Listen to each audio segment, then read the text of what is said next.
pas une photographe technicienne, donc j'ai toujours un petit peu de dire... Justement, comment te définirais-tu alors? Une preneuse d'émotion. Un petit peu une voleuse d'émotion, parce que voilà, d'instant, voilà, oui. D'accord, très bien. Tu es martiniquaise d'origine? Oui. Tu as grandi là-bas? D'origine et de tout. Hein. De tout? Oui, profondément. Très bien. Tu as grandi là-bas? Je suis née là-bas, j'ai grandi là-bas jusqu'à l'âge de 12 ans. D'accord. Et ensuite exilée à Paris. Dans les années 70, et puis toujours martiniquaise, antillaise, parisienne, française, avec tout ce qu'il y a avec. Hein. Je suis aussi de cœur sénégalaise, africaine. Voilà. Ton travail? Ma première source d'inspiration, c'est simplement ma culture, c'est ce que je suis, c'est-à-dire toutes les essences de ma famille créole, toutes les essences de ma culture, tout ce que j'ai comme souvenir.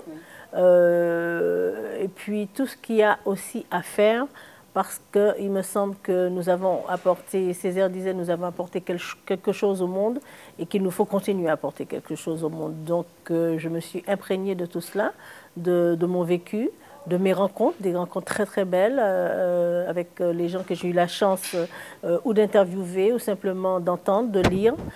Au départ, c'est simplement... En fait, je crois que ça vient de longtemps, parce que moi j'avais un oncle qui s'appelle Tonton Jean-Pierre, qui avait toujours un appareil photo quand j'étais petite et qui faisait des photos, Et puis, je trouve que l'image est essentielle dans la vie.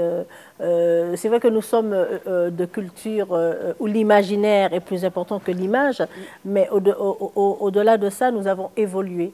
Nous avons évolué avec l'oralité et nous avons évolué aussi avec des images, des sculptures, des masques pour l'Afrique et tout, et des dessins et tout cela, et des peintures.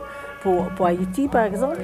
Et la photographie, depuis quelque temps, est devenue quelque chose d'essentiel. Tout le monde fait des photos avec les réseaux sociaux et tout. Une photo est instantanée. Vous l'avez à peine vécue qu'elle est déjà en ligne sur une page. Donc, moi, ce qui était essentiel pour moi, c'est de transmettre à travers la photographie, parce que la photographie, quelquefois, n'a pas besoin de mots. Mais moi, j'ai besoin aussi, l'écriture est pour moi essentielle. L'Afrique est rendue en moi, donc c'était facile. Moi, mon premier beau et grand souvenir avec l'Afrique, c'était deux hommes qui parlaient à la télé. Je devais avoir 13, 14 ou 15 ans, je ne me rappelle plus. Deux hommes parlaient à la télé, je ne savais pas qui c'était à l'époque, et échangeaient sur l'Afrique. C'était donc un peu plus tard, c'était au bout de l'émission. C'était Aimé Césaire et Senghor, Léopold Sédar Senghor. Deux amis, deux grands patrimoines universels, culturels. Et ce moment-là m'a donné envie de connaître l'Afrique. Et des années après, j'ai eu évidemment des rencontres avec des amis africains à Paris, sénégalais ou ivoiriens au départ. Et j'ai eu envie de connaître l'Afrique. Je me suis rendue un peu plus tard avec des amis en vacances en Côte d'Ivoire. J'y ai vécu un temps. Et puis, c'était pour moi une évidence. L'Afrique était là, de par ma culture, mes origines, avec tout ce qu'on sait de la société nègre. Et il était évident pour moi que l'Afrique faisait partie de moi. En ces temps d'après-guerre, et comme tant d'intellectuels de sa génération, Aimé Césaire le croit. D'autant plus qu'avec tout le sang des colonies versé sur les fronts de la guerre, la vieille revendication de l'égalité avec la métropole, exprimée depuis Victor Schœlcher et l'abolition de l'esclavage, explose révolutionnaire.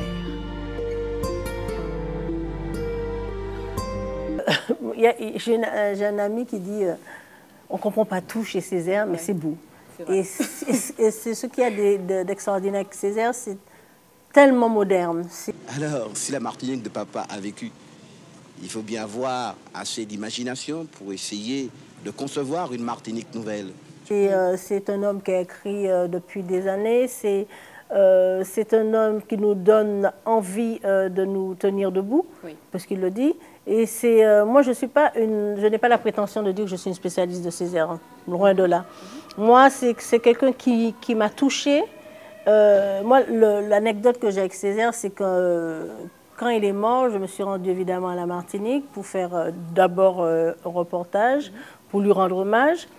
Et je me suis dit, mais c'est terrible, je n'ai jamais rencontré cet homme alors que j'aurais pu j'avais l'occasion peut-être de le rencontrer de manière plus intime. Et ma seule rencontre avec lui, c'est dans ce stade de Pierre Aliquer à Dillon, Fort-de-France, et il était juste couché, apaisé. Il me semblait qu'il avait tenu sa mission jusqu'au bout. Et en rentrant le soir chez un de mes oncles qui m'hébergeait pour cette période, je lui dis c'est bizarre, ça m'attriste quand même, parce que j'ai l'impression d'avoir perdu quelqu'un que je connais. Il me dit, mais touché, voilà. Concerné. Et il me dit, mais tu sais, tu as rencontré Césaire quand tu étais petite. Je dis, ah bon, moi je ne me rappelle pas, quoi. Et il semblerait que vers l'âge de 8 ans, j'étais chez une de mes tantes en vacances. Un monsieur est venu déjeuner, je l'ai bousculé, on m'a engueulé, on m'a mis dans un coin parce que j'avais bousculé monsieur le maire.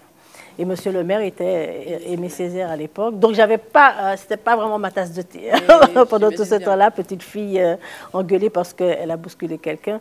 Donc, et après, j'ai appris à Aimé Césaire parce que j'avais une amie qui me faisait des lectures nocturnes par téléphone. Elle était, elle, de l'autre côté de l'Atlantique. Et en décalage horaire, j'entendais les mots de Césaire, elle m'expliquait la poésie de Césaire. Et je me suis vraiment imprégnée de Césaire parce qu'il y avait toute la magie de la nuit. Et puis c'est vrai que moi, ayant quitté à l'âge de 12 ans la Martinique par le Bumidum, c'est vraiment le Bumidum, ce que c'était à l'époque où les gens partaient en exil pour venir travailler ici. Et c'était vraiment un exil. Donc j'ai quitté ce pays à l'âge de 12 ans.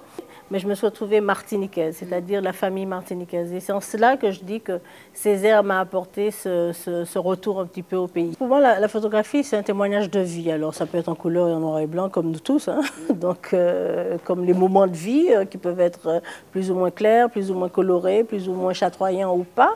Et en fait, j'ai ce désir surtout de transcrire l'émotion dans ce petit moment que peut-être d'autres n'ont pas vu, mais moi que j'ai perçu et qui, à ce moment-là, ce qui me touche, c'est ce que j'ai envie de transcrire. Alors, chaque photo ici, c'est un petit peu des moments de vie. Alors, ça n'a pas l'air peut-être important pour celui qui le regarde sans connaître, mais je sais qu'à chaque moment, chaque instant, chaque regard, chaque geste est un moment important et essentiel, en tout cas pour moi, et que j'ai envie de partager.